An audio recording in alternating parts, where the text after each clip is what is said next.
علیکم ورحمۃ اللہ وبرکاتہ۔ آپ سب کا شکریہ کہ آپ اپنا قیمتی وقت نکال کر اس مجلس کے لیے آئیں۔ الحمدللہ الحمدللہ، اللہ تبارک و تعالیٰ کا شکر و احسان ہے کہ اللہ تعالیٰ نے ہم کو اتنی مبارک مجلس کے لیے چنا۔ اللہ تعالیٰ نے انسان اور جنات کو اپنی عبادت کے لیے پیدا کیا ہے، اور عبادتوں میں سب سے افضل عبادت نماز ہے، اور نماز جب تک درست نہیں ہو سکتی جب تک کہ ہمارا وضو درست نہ ہو۔ وضو کے 4 فرائض یہ ہیں کہ اپنے چہرے کو دھونا۔ پہلا تو یہ ہے کہ چہرے کو دھونا پیشانی سے دھوڑی تک، ایک کان کی لو سے دوسرے کان کی لو تک۔ دوسرا، اپنے دونوں ہاتھوں کو کوہنیوں سمیت دھونا 1 مرتبہ۔ تیسرا، چوتھائی سر کا مسح کرنا۔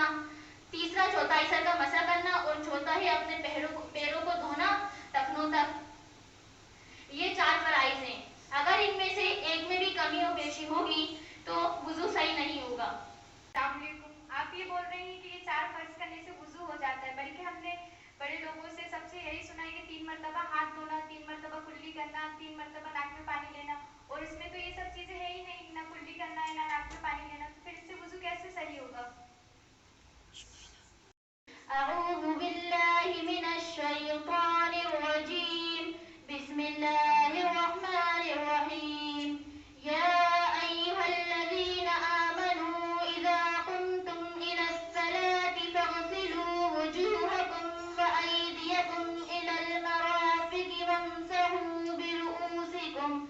وامسحوا برؤوسکم وارجلکم الى الکعبین۔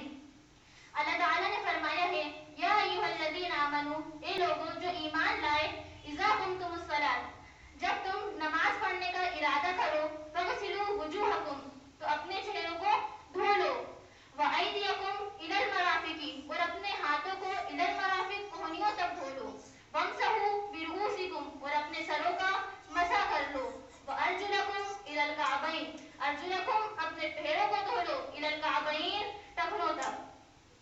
یہ 4 فرائض ہیں، اور یہ کس سے ثابت ہے؟ قرآن کریم سے ثابت ہیں۔ لیکن جو بات آپ کہہ رہی ہیں 3 مرتبہ کلی کرنا اور 3 مرتبہ ہر اس کا دھونا، یہ بھی صحیح ہے، کیونکہ قرآن کریم کی تشریح حدیث رسول صلی اللہ علیہ وسلم ہے، اور حدیث میں یہی طریقہ ہے، اور یہ سنت طریقہ ہے۔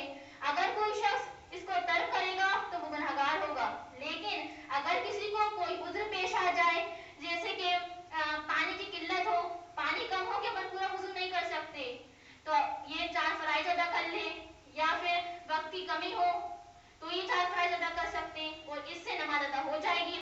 لیکن اگر کوئی اس کو اپنا معمول بنا لے تو یہ بات غلط ہے۔ اچھا سنیں، ہم بہت سے بیانوں میں یہ سنا ہے کہ جیسے برہنہ بچے کو دیکھ لیتے ہیں تو وضو نہیں ٹوٹتا۔ صحیح ہے کہ برہنہ بچے کو دیکھنے سے وضو نہیں ٹوٹتا، کیونکہ وضو کو توڑنے والی صرف 8 چیزیں جنہیں نواقض وضو کہتے ہیں، اور وہ یہ ہیں: قضاء حاجت کا پیش آنا، منہ بھر کے ہو جانا، ریح وغیرہ کا خارج ہونا، بدن سے خون یا پیپ کا نکل کر بہہ جانا، جنون غالب آ جانا، نماز میں ٹھیکہ لگا کے ہنس دینا، بے ہوش ہو جانا، یہ ساری چیزیں نواقض وضو کہلاتی ہیں۔ تو ان کے علاوہ اور بھی جو بھی چیزیں ہوتی ہیں ان سے وضو نہیں ٹوٹتا۔ اور ہم نے تو یہ بھی سنا ہے کہ ہمیں تبدیل کرنے سے بھی وضو ٹوٹ جاتا ہے، کیا یہ صحیح ہے؟ جیسا کہ ابھی ہم نے آپ کو بتایا کہ نواقض وضو صرف 8 ہوتے ہیں، انہیں سے وضو ٹوٹتا ہے، تو اگر ان کے علاوہ جو بھی چیز ہوتی ہیں جیسے کہ کپڑے تبدیل کرنا، آئینہ دیکھنا، ان سے وضو نہیں ٹوٹتا۔ ہم نے سنا ہے اگر نماز کی حالت میں بال کھلے ہوتے ہیں تو نماز نہیں ہوتی، کیا یہ بات صحیح ہے؟